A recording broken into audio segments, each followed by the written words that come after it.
You have the House Oversight Committee. They're opening up its probe with the testimony from former AG Bill Barr. So we all know Barr is not a big fan of Trump, but he told Chairman Comey that there's no evidence tying Trump to Epstein's activities. So, Bedford, when we look at this, is this actually a setback for the Democrats, or is this actually giving them like some more ammo to go after him right now?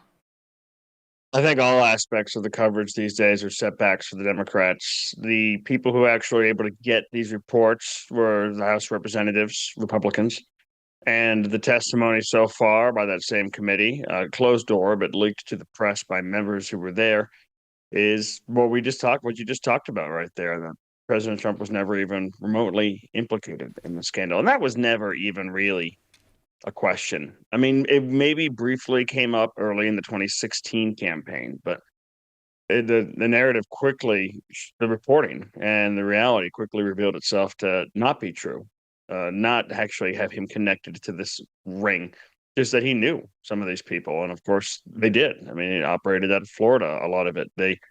And New York. That was some of the home bases. So he was in social circles until he kicked them out. Democrats, though, have just really severely overplayed their hand, and that's what I'm writing about. It's kind of what we talked about a little bit last night. It's kind of gone when they say things. Why is Donald Trump on the roof of the White House touring it? By the way, with his architect that's doing the East Wing rebuild, James McCreary. Is it possibly to distract from the Epstein files? No, it's probably to tour it with the architect for the rebuild. Or over the weekend, that great clip you played yesterday of Swalwell saying that meeting with Putin to discuss an end to the war in Europe is actually just a ploy to distract B-2 bombers, Air Force Base, and all. It seems a lot more like Democrats are screaming into the wind at this point.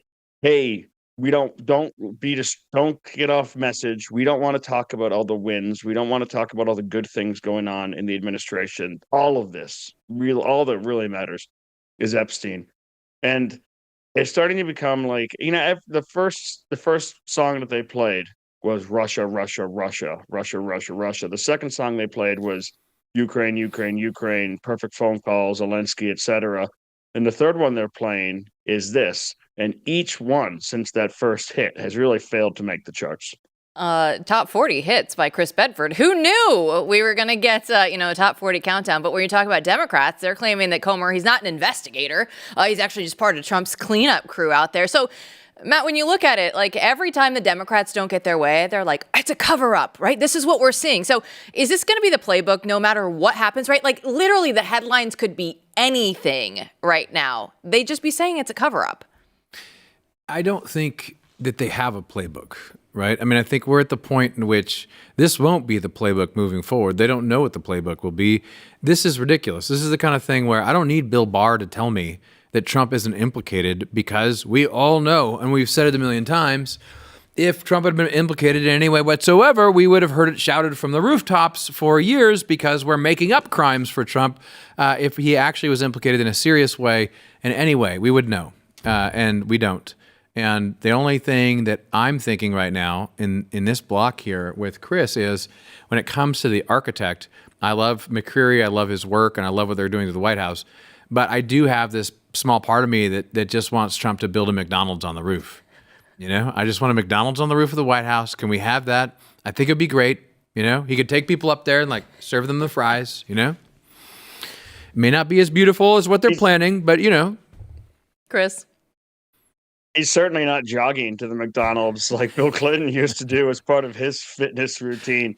But maybe he'll take a golf cart over to the McDonald's across the street from the White House. Yeah, I look at what we have going on here with the Oversight Committee, right? We're going to get some big names that are going to be coming forward. Of course, we have Sessions, Comey, Bill, and Hill.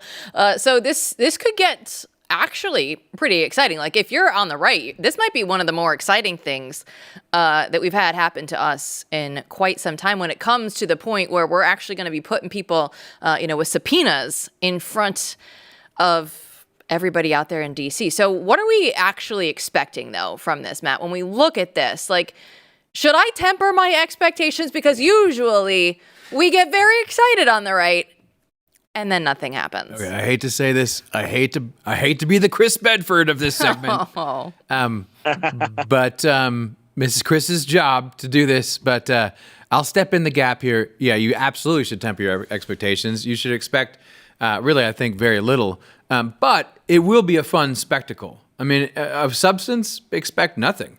But a spectacle and actually, making people uncomfortable who should feel uncomfortable, that part of it's going to be freaking great. And everyone will be there with bells on because this issue does resonate with the American people. Epstein represents corruption in this country. His whole story seeped right into the heart of American culture. There were flags and, off the freeway in LA saying Epstein didn't kill himself. This is a four corners sort of entertainment drama. And if you bring in some A-listers, like you bring in some old Clintons, that's going to be fun. I mean, so if this actually goes off, it will be good entertainment. It will make people uncomfortable, but don't expect anything of substance to be said, I don't think. Well, we're trying to get things done out there in Washington, D.C., and we have a new co-deputy director of the FBI. We are going to get Missouri AG Andrew Bailey. This is going to all start on September 8th. Matt, I want to go back to you, though. So why is Bailey being added now at this point in time? Why is this important?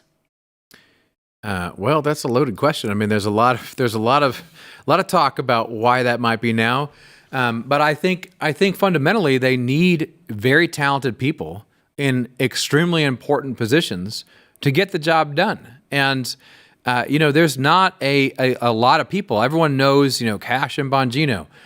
This is a large agency where a ton of reform is needed. It's at the heart of the corruption that's been allowed to fester in this country.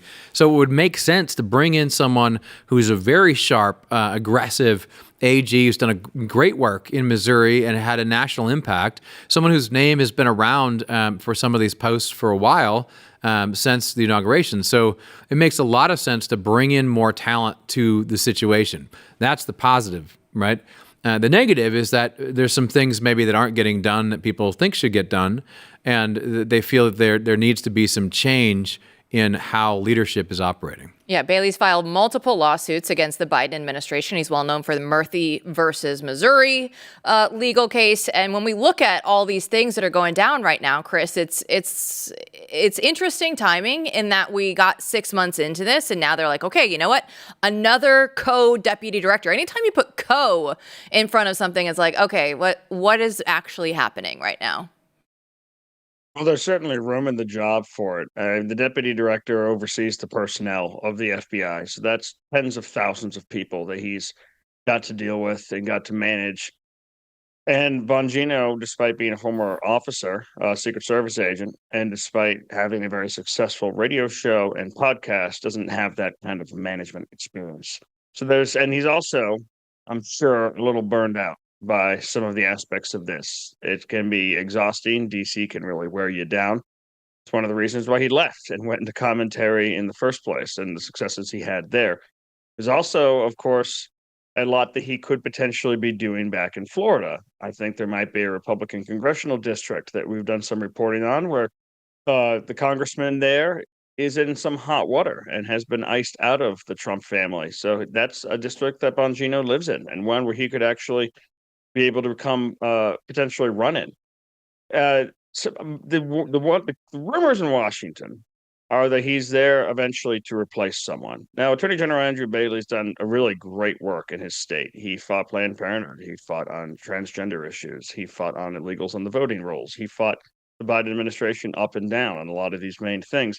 He originally wanted the job of director of the FBI and was not, as far as I could tell, willing to take anything less than that. Now his tune has changed. Who knows exactly what he was offered by the White House?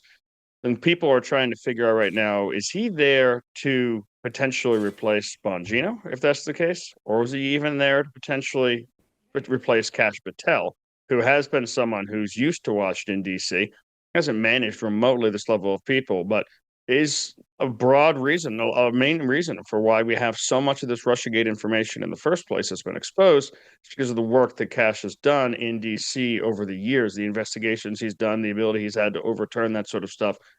And that's where it starts to get a little spicier, because I think that would start to really upset more people.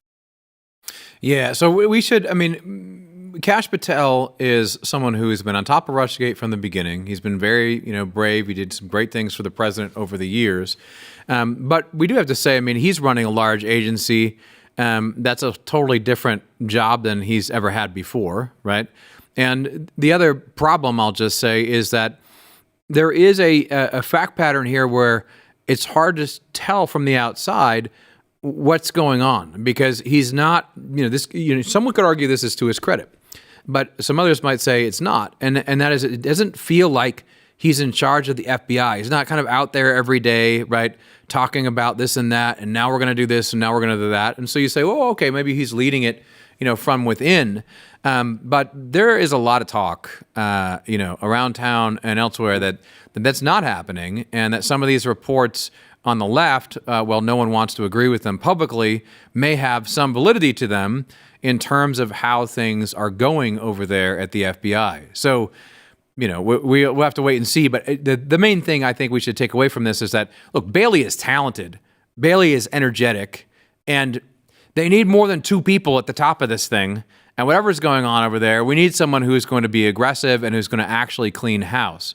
And so, we on this show and many others have given the benefit of the doubt about some of the questionable moves that have been made, including some of the personnel stuff, right? We've had Steve Baker on talk about why these J6 people not all the hell out of here. There was arguments that were made like, well, they're going to be involved in certain cases and so forth and so on. All of that has led to a little bit of confusion. And I would venture to guess that Bailey's the kind of guy who doesn't like confusion. Yeah, we will definitely stay on this story because there is a lot still to develop with this one, I'm sure.